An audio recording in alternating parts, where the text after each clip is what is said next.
Hello students, welcome to our channel student guideline. और आज लेके आए हैं आपके लिए West Bengal board class 11 Surdas के पद। हिंदी के आपका ये पद है, पहला पद।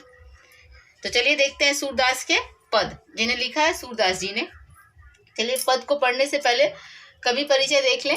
सूरदास जी का जन्म संवत 1540 ईस्वी में और मृत्यु संवत 1620 ईस्वी में हुआ था। स्थान, किस स्थान में उन्होंने जन्म लिया? सिही नामक ग्राम में उनका जन्म हुआ। किस काल के कवि रहे? भक्ति काल के कवि रहे। उनकी धारा किस भक्ति की ओर थी? तो कृष्ण भक्ति कवि धारा थे, वो कृष्ण की भक्ति किया करते थे। उनकी रचनाएं सूरसागर, सूरसारावाली, साहित्य लहरी उनकी प्रमुख रचनाएं हैं। और किस भाषा में वो लिखे? तो वो ब्रज भाषा में अपने पद को, अपनी कविताओं को लिखे। तो चलिए देखते हैं सूरदास के पद। तो चलिए देखते हैं कबीरदास जी के पद। इसके पहले हम सूरदास जी का परिचय देख चुके हैं, ठीक है। तो चलिए देखते हैं सूरदास जी के पद। तो सूरदास जी के पद में क्या है? पहला एक आपका दिया है आपके किताब में, क्या है? पहला में वात्सल्य के पद और दूसरा क्या है? भ्रमर गीत। तो हम लोग पहले क्या देखेंगे? वात्सल्य के पद। पहले पद में सूरदास जी ने अपने काव्य में श्री कृष्ण के बाल सौंदर्य को, उनकी किराओं की एक मनोहर झांकी हमारे सामने प्रस्तुत की है कि किस तरह से बालक श्री कृष्ण माता यशोदा के समक्ष अपने क्रोध को, जो उन्हें चिढ़ाया जाता है दाऊ के द्वारा और जो ग्वाल बाल है उनके द्वारा, जब उन्हें चिढ़ाया जाता है और वो उस गुस्सा में, उस चिढ़ से वो खेलने नहीं जाते हैं, तो किस तरह से अपनी माता यशोदा से कहते हैं कि माता यशोदा मैं क्यों खेलने नहीं जा रहा हूँ। वो बताते हैं कि क्यों नहीं वो खेलने जाते हैं। तो क्या कहते हैं? मैया मोही दाहू बहुत खिजाओ, मोसो कहत मोल को लीनो, तू जसुमती कब जाओ। क्या कहते हैं यहाँ पे? मैया मोही, मैया मतलब माता यशोदा, मोही मतलब मुझे, दाऊ यानी कि बलराम जी को कहा जाता है दाऊ, बहुत खिजाओ, खिजाओ का मतलब होता है चिढ़ाना, मोसो मतलब मुझे, कहत मोल को लीनो मतलब मुझसे कहते हैं कि तुम्हें मोल खरीद कर लाया गया है, तुम मोल खरीद के लाए गए हो। तू जसुमती कब जाओ, तुम्हें जसुमती ने कब जन्म दिया है। तो क्या कहते हैं? मैया मोही दाहू बहुत खिजाओ, मोसो कहत मोल को लीनो, तू जसुमती कब जाओ। आगे कहते हैं कहा करो ही रिस के मारे, खेलन हो नहीं जात, पुनी पुनी कहत कौन है माता, को है तेरे तात। तो कहते हैं कि मैं इसी गुस्से से, ठीक है, रिस यानी क्रोध, गुस्सा से, इसी गुस्से के कारण मैं खेलने नहीं जाता हूँ, क्योंकि जब मैं खेलने जाता हूँ तो मुझसे बार बार दाऊ पूछते हैं, पुनी पुनी मतलब बार बार दाऊ मुझसे पूछते हैं कि बताओ कि कौन है तुम्हारी माता, और तात माने तुम्हारे पिता, ठीक है। बार बार मुझसे चिढ़ाते हैं, कहते हैं कि तुम्हें मोल करके खरीदा गया है, और मुझसे सभी ग्वाल बाल के सामने मुझसे पूछते हैं बताओ तुम्हारी माता कौन है, बताओ तुम्हारे पिता कौन है, और मैं इसी गुस्सा से खेलने नहीं जा रहा हूँ। आगे कहते हैं कि बलदाऊ या बलराम जी मुझे किस तरह से चिढ़ाते हैं। दाऊ देखिए, कहते हैं गोरे नंद जसोदा गोरी, तुकत शाम श्यामल गात, चुटकी दे दे ग्वाल नचावत, हसत सबे मुस्कात। क्या कहते हैं? और क्या किस तरह से मुझे चिढ़ाते हैं? कहते हैं कि नंद बाबा गोरे हैं, जसोदा माता भी गोरी हैं, लेकिन तुम्हारा शरीर, गात मतलब शरीर, तुम्हारा शरीर कितना श्यामल है, मतलब कितना काले हो तुम, माता और नंद बाबा दोनों तो गोरे गोरे हैं। यह कह कहकर, चुटकी दे देकर, चुटकी बजा बजा के जितने ग्वाल बाल हैं सब हंसते हैं, सब मुस्कुराते हैं, और मुझे बहुत गुस्सा आता है, इसीलिए मैं खेलने नहीं जाता हूँ। आगे फिर वो माता से क्या कहते हैं, सुनिए। तू मोही को मारन सीखी, दाहू कभी न खींचे, मोहन मुख रिस किए बातें, जसुमती सुने सुने रिझे। कबहू मतलब कभी नहीं, ठीक है। खींचे यानी गुस्सा करना। क्या कहते हैं माता यशोदा से? तू मोही, तुम मुझे ही मारना सीखी हो। वो शिकायत कर रहे हैं, ठीक है। कहते हैं कि तुम सिर्फ मुझे ही मारना सीखी हो, दाऊ को कभी भी नहीं गुस्सा करती हो, दाऊ के ऊपर कभी गुस्सा नहीं करती हो। और जब इस तरह की बातें कर रहे होते हैं श्री कृष्ण यशोदा माता के सामने, ये सारे इस तरह की जब शिकायत लेके उनके समक्ष बोलते हैं इन सब बातों को, तो माता यशोदा क्या करती हैं, मोहन मुख ऋषि की बातें, जो मोहन मतलब श्री कृष्ण के मुख से जो गुस्सा भरी बातें होती है ना, इनको सुन सुनकर माता यशोदा क्या होती है, प्रसन्न होती है कि एक छोटा सा बालक किस तरह से अपनी माता के सामने शिकायत कर रहे हैं। तो उस तरह के सुनती है और वो प्रसन्न होती है। ठीक है, उनकी बातें उन्हें अच्छी लग रही होती है कि इतने प्यार से वो शिकायत कर रहे हैं। आगे कहते हैं, सुनहु कान बलभद्र चबाई जनमत ही को धूत, सुर श्याम मोहि गोधन की सौ, हौ माता तू पुत।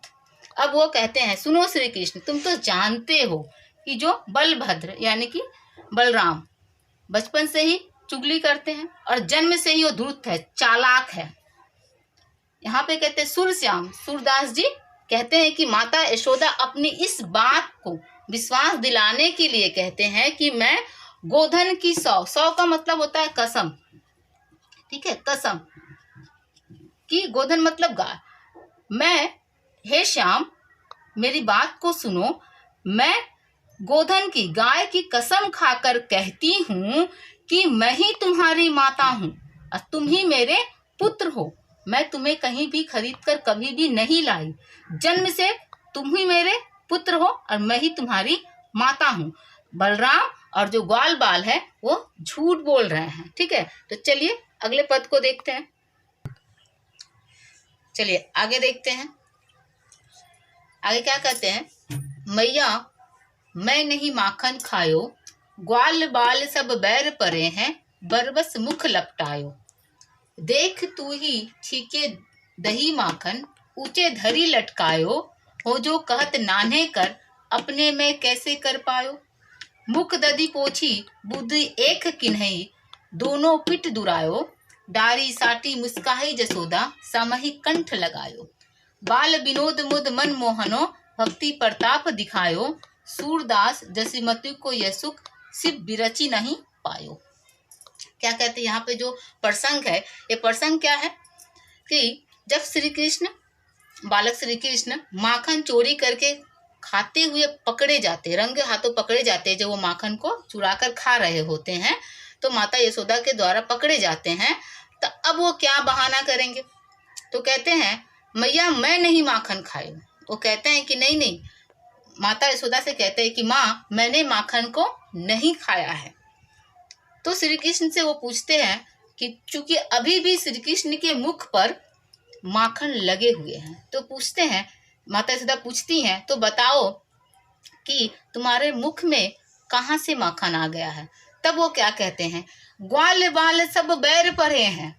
ग्वाल बाल मतलब जो ग्वाल के बच्चे जो उनके साथ खेलते हैं ना, बैर परे हैं मतलब दुश्मन बन गए, वो लोग जबरदस्ती, बरबस मुख लपटाए, वो लोग जबरन क्या किए, मेरे मुख में मक्खन को लगा दिए हैं, मैंने मक्खन नहीं खाया है। उसके बाद क्या कहते हैं, दध मतलब दही, नाहने यानी क्या होता है, छोटा छोटा, कर यानी हाथ। तो कहते हैं देख तू ही छीके, छीके किसको कहते हैं, पहले देखिएगा, अगर पहले का आप कोई प्रोग्राम देखते होंगे तो देखिएगा, श्री कृष्ण ही देखिए आप, उसमें बेहतर समझ में आएगा कि ऊपर में मक्खन दूध को ऊपर एक ऊंचाई में रख दिया जाता था, उसको लटका के, ठीक है, रख दिया जाता था ताकि उसे कोई भी बिल्ली वगैरह ना ले सके, खराब ना हो, इस तरह से ऊपर रख दिया जाता था, उसी को छीके कहा जाता है। तो अब श्री कृष्ण कहते हैं कि देख तू ही छीके दही माखन, तुमने खुद ही, माँ आपने तो खुद ही क्या किया है, दही और माखन को ऊंचे छिक्के पर रख दिया है। अब आप बताइए कि मेरे जो ये हाथ है ये कैसे हैं, नन्हे हैं यानी छोटे छोटे हैं, तो मेरा ये छोटा छोटा हाथ ऊपर छीके तक कैसे पहुंच पाएगा। इसीलिए माँ मैं आपसे कहता हूं कि मैंने माखन नहीं खाया है। लेकिन जब वो बताते हैं कि देखो मेरे नन्हे नन्हे हाथ, तब वो अचानक देखते हैं कि उनके मुख में तो था ही दही लगा हुआ, हाथों में भी दोने थे। दोने किसको कहा जाता है, पत्ते का जो बना होता है, पत्ते का एक दोना होता है जिसमें खाने की सामान पहले मिला करते थे, तो पत्ते का उनके हाथ में दोना था, तभी वो बुद्धि लगाते हैं। फट से क्या करते हैं, देखिए, मुख दधी पोछी बुद्धि एक की नहीं, दोनों पीठ दुरायो, डारी साटी मुस्काए जसोदा, सामई कंठ लगायो। डारी का मतलब होता है छोड़कर, साटी का मतलब होता है छड़ी, और दोनों का मतलब पत्ते का दोना, और दुरायो का मतलब होता है छुपाना। तो क्या करते हैं, बुद्धि लगाते हैं श्री कृष्ण। क्या करते हैं, जल्दी जल्दी अपने मुख से दही को, मक्खन को पोंछ लेते हैं, और उनके हाथों में जो पत्ते के दोने होते हैं ना, उसके अपने पीठ के पीछे छुपा लेते हैं, और कहते हैं नहीं, मैंने तो माखन नहीं खाया है। इसी बात को देखकर बच्चे का ये वात्सल्य भाव यहाँ पर दर्शाया ही गया है। तो ये जो मनोरम चित्र है, इसको देखकर माता यशोदा का जो गुस्सा है वो क्षण भर में ही खत्म हो जाता है। वो क्या करती हैं, उनके हाथ में जो छड़ी लिए हुए रहती हैं श्री कृष्ण को मारने के लिए, वो छड़ी को वो छोड़ देती हैं, और श्री कृष्ण को कंठ लगाना मतलब गले से लगा लेती हैं। ठीक है, तो यहाँ पे क्या दिखाया गया है कि बाल विनोद, आगे देखिए सूरदास जी कहते हैं, बाल विनोद मुत मन मोहन, भक्ति प्रताप दिखायो। कहते हैं कि यहाँ पर जो कृष्ण है अपने बाल लीलाओं के द्वारा, बाल विनोद मतलब बाल लीला, ठीक है, बाल लीला के द्वारा क्या करते हैं, अपने एक आनंद की वर्षा करते हैं, बाल लीला के आनंद की वर्षा करते हैं। और ये जो बाल लीला का आनंद है, उनसे अपने भक्तों के प्रति जो प्रेम है वो दिखाया जा रहा है। भक्त जो है उस प्रेम को पाते हैं वर्षा के माध्यम से, उनके ये बाल विनोद के माध्यम से श्री कृष्ण को के प्रेम को भक्त पाते हैं। आगे सूरदास जी कहते हैं कि जसिमति को ये सुख सिबही बिरची न पाही। जो आज ये सुख यशोदा को मिल रहा है, किस तरह का सुख, स्वयं भगवान को गले लगाने का सुख जो माता यशोदा को प्राप्त हो रहा है, वो किसी भी मुनि को या स्वयं शिव को भी प्राप्त नहीं होता है, ना कभी हुआ है।